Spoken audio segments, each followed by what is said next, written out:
What is up, everybody, and welcome to today's video. In today's video, we're playing some Creed Rise to Glory, but I'm not playing. I actually had two of my friends play, and I gave them not only just the headset, but I also gave them weighted controllers. I took the Kiwi weights that you can put onto the controllers. This is my first time using them. Put them on and gave them to my friends, and it was a funny time. I had the two of them go head to head. Both played 10 minutes of Creed Rise to Glory, and we were trying to see who could burn the most calories. So make sure you stay tuned, watch through. I'm going to show you guys some clips of what happened. Basically just run through the gameplay. Sadly, there's no commentary because I didn't want to record them because that's a whole shebang.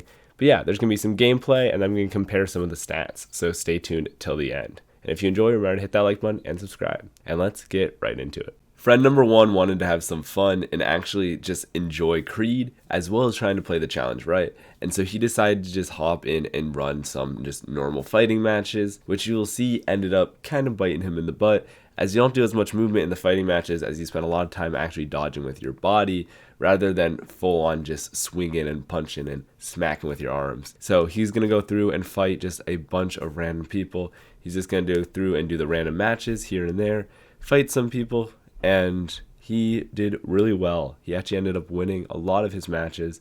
He only lost one of them, which was very impressive, especially since this was his first time playing. I did walk them through. I played a little bit beforehand to show them, and I said, this is basically how the game works. And once you figure out how Creed Rise to Glory works, it's a pretty simple game to just get in and play. It's boxing, so there's not a whole lot of VR intuition you have to have in order to play this game. Friend number two ended up taking a very different approach. He saw playing just the normal matches burned some calories, but not a lot. And so he decided that he was going to go full on in on the training, doing some of the random montage training as well as some of the individual training. He ended up burning a lot more calories. You could also tell just purely based on his sweat. Friend number one didn't do much in terms of sweating. Friend number two, let's just say the headset was a little moist by the time he took it off. And honestly, if you're really purely going for a workout in Creed Rise to Glory, that's probably why your best bet is to do the training, as well as the fact that I think the training can just be a lot more fun. A lot of the fights seem very repetitive, especially after doing a few. The different classes definitely makes it interesting in the way you have to dodge and block and move around. However, the fights do seem samey. That can also be said for the different challenges and trainings. However, there's a large variety, that way you can switch off on different days. Some of the more technical trainings, the ones that required accuracy and stuff, didn't burn as many calories, especially given the fact that we were using weighted controllers. With the weighted controllers, a lot of the fast motion is what really burns some calories.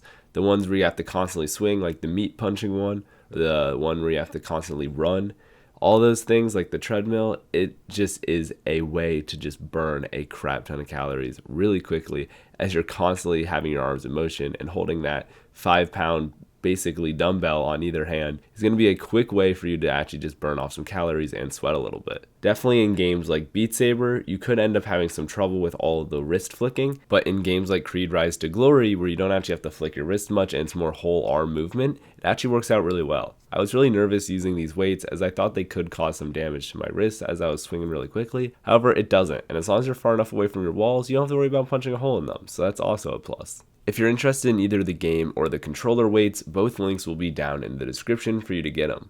But with that being said, let's look at the final stats for how many calories were burned for how much time for each of my friends. So friend number one played for a little bit over 10 minutes, playing around 11-12 minutes, purely because they were in the middle of the fight and I didn't want to end them.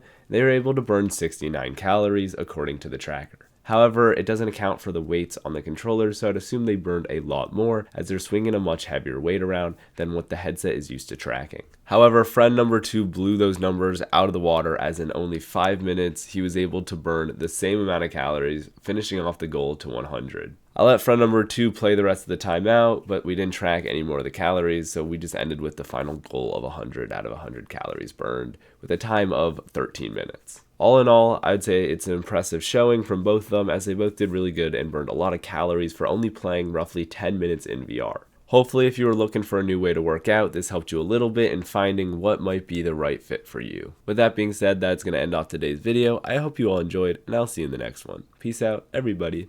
Bye.